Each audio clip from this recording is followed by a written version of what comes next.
मी यापूर्वी आपल्याला सांगितलं की या जगामध्ये सर्वात जास्त बापावर जर कोणाचं प्रेम असेल तर ते मुलीचं आहे. आपण बघा किती जरी गरीब बाप असला, आणि बापाचं सुद्धा मुलीवर खूप प्रेम आहे, किती जरी गरीब बाप असला तरी आपल्या मुलीच्या लग्नामध्ये तो कर्ज काढेल, काही करेल, पण सरळ हातानं आपल्या लेकराच्या लग्नासाठी तो म्हणेल तेवढा खर्च करायला तयार होतो. आणि लग्नातला प्रसंग तुम्हाला माहिती आहे की लग्न लागल्याच्या नंतर जेव्हा विदाईचा प्रसंग येतो, विदाईचा ज्यावेळेला आपण ते गीत म्हणतो ना, बाबुल की दुआ तू लेती जा तुझको सुखे संसार मिले, आणि मग बाकीचे निघून गेलेले असतात आणि पतिरायाबरोबर आपल्या मुलीला पाठवण्याचा प्रसंग येतो. मुलीच्या गळ्याला पडून आई ढसाढसा रडायला लागते, बहिणी ढसाढसा रडायला लागतात, पण बापाला मात्र सगळ्यांच्या समोर रडता येत नाही. याचा अर्थ त्याला आपली मुलगी जाताना दुःख होत नाही आहे का? त्याला देखील रडू येतं, परंतु कुठेतरी तो बाजूला उभा असतो, त्याच्या डोळ्यात आसवे असतात, आणि बाजूला उभा राहून तो वडील काय म्हणत असावा, माफ करा मला कवीचं नाव माहीत नाही आहे, परंतु खूपच चांगली कविता या आशयाची की वडिलांच्या मनामध्ये काय भावना येत असतील आपल्या मुलीला पाठवत असताना, त्या या कवितेतनं व्यक्त केलेल्या आहेत. यावरून बापाचं मुलीच्याबद्दल आणि मुलीचं बापाबद्दलचे काय ऋणानुबंध आहे ते लक्षात आल्याशिवाय राहत नाही. काय म्हणतो कवी? आजा आवर डोळ्यातील पाणी, जा सासरला हसत लाडके राणी, आवर डोळ्यातील पाणी, तू जाण्याचा विरह कसा साहू मी, आहे का अपराधी मी, परक्या हाती करुण तुझ स्वाधीन, मी मुक्त कसा होईन, तुझ खांद्यावरी खेळविले, तुझ पाळण्यात जोजविले, अनलाड तुझे पुरविले, क्षण मायेचे जाशील का विसरूनी, आवर डोळ्यातील पाणी, जा सासरला हसत लाडके राणी, आवर डोळ्यातील पाणी. बायडे काय म्हणतो बाप बघा, हा जन्म असे स्त्रीचा दुसऱ्यासाठी, आयुष्य वेचण्यासाठी, घे मंत्र नवा कान भरून तू आता, सासरला जाता जाता, सासरला जाता जाता, करापलेसे सर्वांना, सासरच्या प्रियजनांना, विसरून तू माहेरच्यांना, ना बावरता तयात जा मिसळूनी, आवर डोळ्यातील पाणी. बाहेर रडू नको ग, तुझ्याबद्दलचं काही अंतःकरणामध्ये माझ्या प्रेम नाही असं तुला वाटतं का? परंतु तू मुलगी आहेस आणि स्त्री ही परक्याचं धन आहे. शेवटी तिथे गेल्यासच तुझ्या जीवनाला खऱ्या अर्थानं अर्थ आहे. आणि पुढे काय म्हणतात वडील बघा, तू हृदयीचा आहे माझा ठेवा, करणारे करू देवा, जपलेले मी आजवरी मायेचे, तू धन झाली परक्याचे, ही रीत मानवी आहे, ज्याचे त्या देणे आहे, तुझ ठाऊक सारे आहे, मग सांग असी आलीस का गहीवरुनी,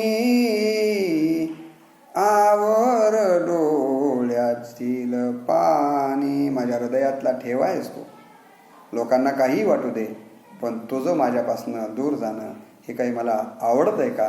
परंतु स्त्री घरात ठेवून घेण्याची बाब नाही आहे, ही गोष्ट तू मला या निमित्तानं समजून घे. डोळे भरून बाप अशाच प्रकारचं तिथे उभा टाकून मुलीच्याबद्दल बोलत असावा. तो शेवटी म्हणतो, तू सासूला माना पुली आई, सासरा पित्याचे ठाई, दीर नंदासी जपून वाग तू बाई, जावेस म्हणावे ताई, ही नाती जन्मभरीची,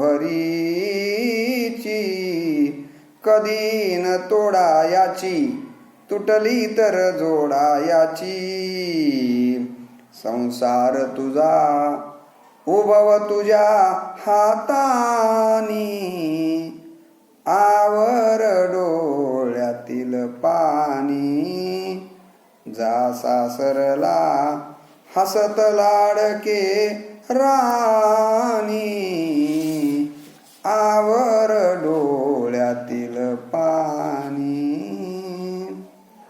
आवर डोळ्यातील पाणी. शेवटी वडील आपल्या मुलीवर किती प्रेम करतो याचं हे उदाहरण आहे. मुलीसुद्धा बघा, वडिलांनी जिथे म्हणून आपल्याला स्थळ शोधलं, जिथे म्हणून आपलं लग्न करून दिलं, तिथे अत्यंत आनंदानं राहतात. तिथे किती जरी कष्ट पडले तरी त्या माहेरी येत नाहीत. त्यांना कुणीतरी म्हणावं, का गं तुझा नवरा दारुडे आहे असं वागतो तरी तू इथं राहतेस. त्यावेळा ती बाहेलेक म्हणते, नाही राहू तर काय करू, माहेरी गेले तर माझ्या वडिलांची बेइज्जत होईल. या पद्धतीनं आपल्या वडिलांच्यासाठी जीवन जगणारं या जगात, वडिलांची काळजी करणारं या जगात जर कोण असेल तर ती मुलगी आहे. ती नांदायला जाताना सुद्धा आईला सांगत असते, आई तू वडिलांच्यावरती चिडचिड करतेस, रागराग करतेस, माझी शपथ आहे तुला, दादांना अण्णांना काही म्हणू नकोस बघ. का गं किती कष्ट करतात ते, कोणत्या कोणत्या आघाड्यावर त्यांना लढावं लागतं, किती प्रकारच्या ताणतणावातनं ते जीवन जगतात. माझी शपथ आहे तुला दादा, तू सुद्धा बाबांना त्रास देऊ नको रे, बाबांची तब्येतीची काळजी घे. एक बायलेक आपल्या बापासाठी तीळ तीळ तिचं अंतकरण तुटत असतं. हे कशामुळे होतं तर मला असं वाटतं की मुलीचा निश्चितपणे बापावरती खूप जीव असतो. मुलाचाही असू शकतो, परंतु मुलाच्या वरती मात्र आणि मुलीच्या वरती सुद्धा योग्य वयामध्ये योग्य प्रकारचे संस्कार करणं अत्यंत महत्त्वाचं आहे. आणि संस्कार जर नाही झाले तर मग हे होऊ शकत नाही आहे. आपल्याला सगळ्यांना माहीत असेल की संस्कार नसलं तर काय होतात. त्याच्याबद्दलचं एक उदाहरण दिलं जातं. एका जांभवाडीमध्ये एक मुलगा जांबाच्या झाडावर चढून जांब चोरू लागला.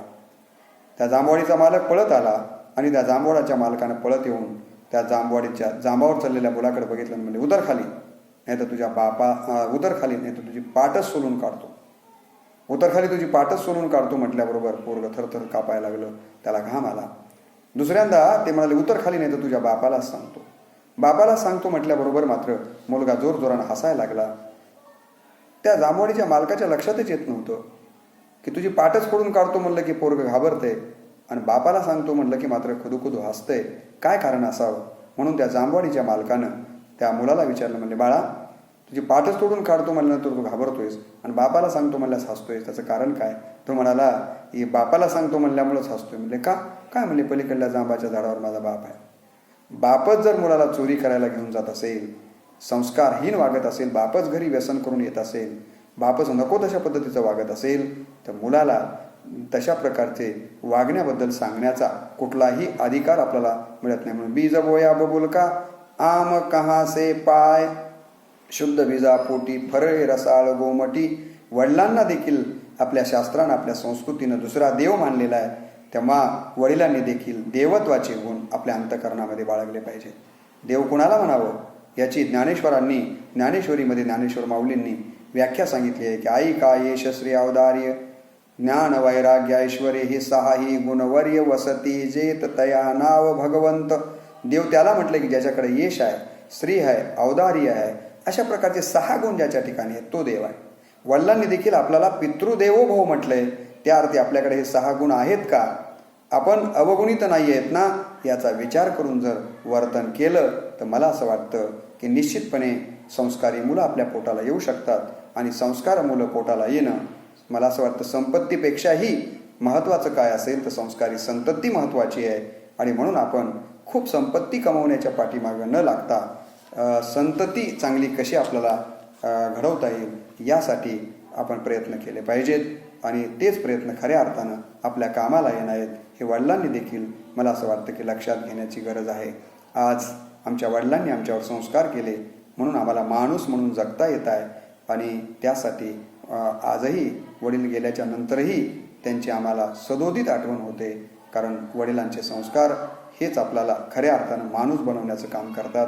वडिलांच्याबद्दल आपण किती जरी बोलत राहिलो तर ते कमी पडणार आहे आणि म्हणून आता जास्तीचं काही बोलावं असं मला वाटत नाही. पण एक उदाहरण राहून गेलं होतं की महात्मा गांधी, मोहनदास करमचंद गांधी, हा मोहनदास नावाचा मुलगा लहानपणी चुकीच्या संगतीला लागला होता, बिड्या ओढायला लागला, चोरी करायला लागलेला होता. हे जेव्हा वडिलांच्या लक्षात आलं, वडिलांनी त्याला समजून सांगायचा प्रयत्न केला. शेवटी आत्मग्लानी झाली या मोहनदासाला आणि त्यानं म्हणे नशेच्या बिया खाल्ल्या आणि आत्महत्या करण्याच्या कटड्यावर जाऊन हा मुलगा वाचला. त्यावेळेला वडिलांनी सांगितलं की ठीक आहे, आता यानंतर असं वागू नकोस, एवढं मी तुला या घटनेबद्दल, चोरी करण्याबद्दल, बिड्या ओढण्याबद्दल माफ करतो. वडिलांनी देखील आपल्या मुलाकडनं चूक झाली तर टोकाची भूमिका न घेता मुलाला चुकीच्या संगतीमुळं, काही गोष्टीमुळं जर त्याच्याकडनं अघटित घटना घडली असेल तर त्याला समजून घेतलं पाहिजे. आपल्या वर्तनातनं त्याला समजून सांगण्याचा जर प्रयत्न केला तर एका मोठ्या दुर्घटनेमधनं आपण बाहेर येऊ शकतो. वडिलांनी वडीलकीचं नातं, मी फार शहाणा आहे, मी वयानं मोठा आहे, मी या घरात कमावणार आहे, मी म्हणतो तसंच तू केलं पाहिजे, अशा प्रकारच्या अधिकार लेकरांच्यावरती न गाजवता एका मित्राच्या नात्यानं मला असं वाटतं की जेव्हा आपल्या पायाचा चप्पल आपल्या मुलाच्या पायाला यायला लागतो तेव्हा आपण आपल्या मुलाशी मैत्रीभाव, मैत्र जीवाचे या विषयावरती मी एक म्हणजे यूट्यूबवर 3 भागामधलं एक प्रवचन टाकलेलं आहे. त्यामध्ये मी सांगितलं आहे की मैत्र जीवांची, जीवाभावाची मैत्री असेल तर कुठल्याही संकटातून आपल्याला पुढे जाता येतं. वडिलांनी देखील आपल्या मुलाशी, मुलीशी मैत्रीचं नातं आणि अपत्यांनी देखील आपल्या वडिलांशी मैत्रीचं नातं ठेवून एकमेकांना समजून घेतलं तर मला असं वाटतं की जगातलं सर्वश्रेष्ठ नातं म्हणून आपल्याला वडिलांच्या नात्याकडे पाहता येईल. वडिलांच्या संबंधानं परवा एक मराठीत सिनेमा आला, ज्या सिनेमाचं नाव होतं बापलोक, आणि त्यामध्ये गुरु ठाकूरांनी वडिलांच्याबद्दल एक गीत मराठीत लिहिलं आहे. मला ते खूप आवडतं. तेवढं गीत आपल्यासमोर ठेवतो आणि मी माझ्या या बापावरच्या, वडिलावरच्या व्याख्यानातला च्या वाणीला पूर्णविराम देणार आहे. गुरु ठाकूर काय म्हणतात बघा. एवढं गीत वडिलांच्याबद्दलचं मला आवडलेलं गीत आपल्यासमोर मुद्दाम ठेवतो. उरा मंदी माया त्याच्या काळ्या मेघावानी, दाखविना कधी कुणा डोळ्यातल पाणी, झिजू झिजू संसाराचा गाडा हाकला, ओठावर हसू तरी कणा वाकला, घडीभर तू थांब जरा, ऐक त्याची धापर, लया वगड हाय गड्या, उमगाया बापर, उमगाया बापर, लया वगड हाय गड्या, उमगाया बापर, उमगाया बापर. मुकी मुकी माया त्याची, मुकी घाल मेल, लेकराच्या पायी उभा जन्म उधळल. किती सुंदर शब्दरचना आहे बघा. मुकी मुकी माया त्याची, मुकी घाल मेल, लेकराच्या पायी उभा जन्म उधळल. आधाराचं वड जणू वाकल आभाळ, आधाराचं वड जणू वाकल आभाळ, त्याच्या विना पाचोळा जिन रानुमाळ, जिन रानुमाळ. घडीभर तू थांब जरा, ऐक त्याची धापर, लया वगड हाय गड्या, ओमगाया बापर, ओमगाया बापर, लया वगड हाय गड्या, ओमगाया बापर, ओमगाया बापर. किती जरी लावल तू आबाळाला हात, किती जरी लावल तू आबाळाला हात, चिंता तुझी मुक्कामाला त्याच्या काळजात, चिंता तुझी मुक्कामाला त्याच्या काळजात, वाच त्याच्या डोळ्यातली कधी कासावीसी, वाच त्याच्या डोळ्यातली कधी कासावीसी, तुझ्यासाठी राबण्यात हाय त्याले खुशीर, हाय त्याले खुशी. घडीभर तू थांब जरा, ऐक त्याची धापर, लया वगड हाय गड्या उमगाया बापर, उमगाया बापर,